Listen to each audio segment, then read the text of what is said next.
So I just want to talk about cities a little bit. So, capital cities in our game, most MMOs have something that is a capital city. But our capital cities, along with being economic and social hubs, places where players can go and sell their stuff and meet their friends and make guilds and do all sorts of kind of city stuff, our cities are way more than that. So we call them living cities. So what does that mean? So beyond having, kind of this cool place to go, our cities actually grow with you. So you might start out the game and your city is kind of poor. It's kind of dirty and dingy. Maybe there's trash all over the place. There's a big slum, but there's not so much the royal lord's quarters. So as your realm is doing well, as you do great in RVR and PvE and Tome and crafting and all the stuff that you do in the game, as you're successful, as your realm is successful, your city levels up. It goes from poor to prosperous. And as it does that, it changes. It grows. It visibly opens up new areas. Places that were blocked off to you in the past become available to you now. There's actually stories that are evolving as your city is evolving. So, for example, you might be walking through in a rank 1 city in Altdorf, and you'll hear the peasants talking about the sightings of a rat man the night before. People are like, there's no such thing as a rat man, and the peasants like, yeah, I saw a rat man.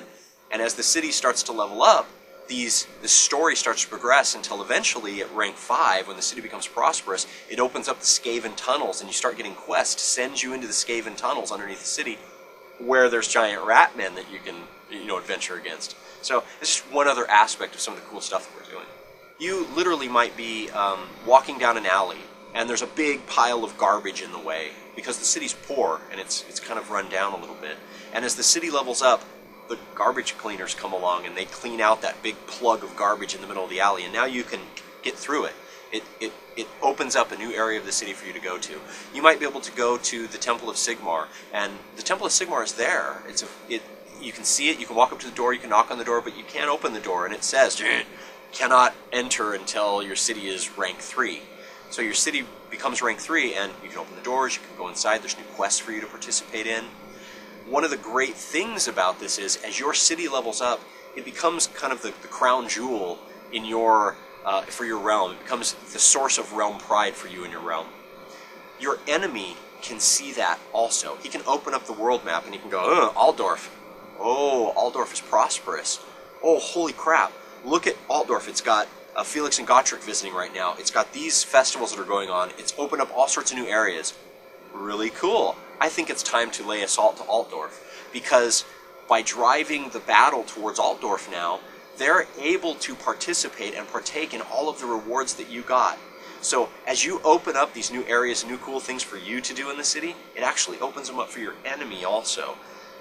All the cool quests that you opened up, now they can partake in if they're able to conquer and capture your city. All the cool new areas, the Temple of Sigmar and the Bright Wizard College, all that stuff, now they can get into. The Crypts of Sigmar, the dungeons underneath Sigmar, now they can get into that. They have new and cool things that they can do because you spent so much time leveling up your city. When we talk about looting and pillaging, you really will be able to loot and pillage. Literally running through the streets, breaking down people's houses' doors, the businesses' doors, walking in, robbing the bank, setting fire to their homes, watching the buildings burn, stealing their stuff. Once you have conquered the city and actually captured it, there's holdout points within the city where there's these great public quests that are happening. So for example, within Altdorf, there's 2 of these kind of last lines of defense. One is in the Temple of Sigmar and one is in the Bright Wizard College. So by entering the Temple of Sigmar, there's a huge, and I mean huge, public quest. I want to say it has 8 stages. It's massive. Where you participate in this public quest, and just like any public quest, depending upon your participation of, the 50 to 100 people that are there kind of thing, depending on your participation, there's opportunity for unbelievably great loot out of this public quest. And then by participating in the other public quests, so there's 2 of them, if you can beat both public quests, it opens up the 3rd and final encounter in the city, that being the fight with the king. So you actually have to go through kind of this mechanism of being good enough to defeat this one, and then being good enough to defeat that one, getting the great loot off of both of them, and then going in for the final attack against the enemy king.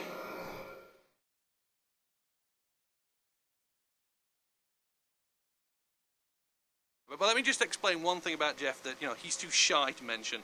That one of those questions was about looting, pillaging and burning. Just so you know, I was in the design meeting when the original plan was sorted out. Jeff effectively stood on a table, got very manly, and he said, I want to burn things, I want to pick up torches, kick things over, I want to loot, I want to burn, I want to pillage. That's what I want! And so we went away and retooled it to do that. So, burning, looting, pillaging, Jeff's idea, he championed it. I like to think of it as him reliving his early childhood, when he was not actually imprisoned, merely cautioned.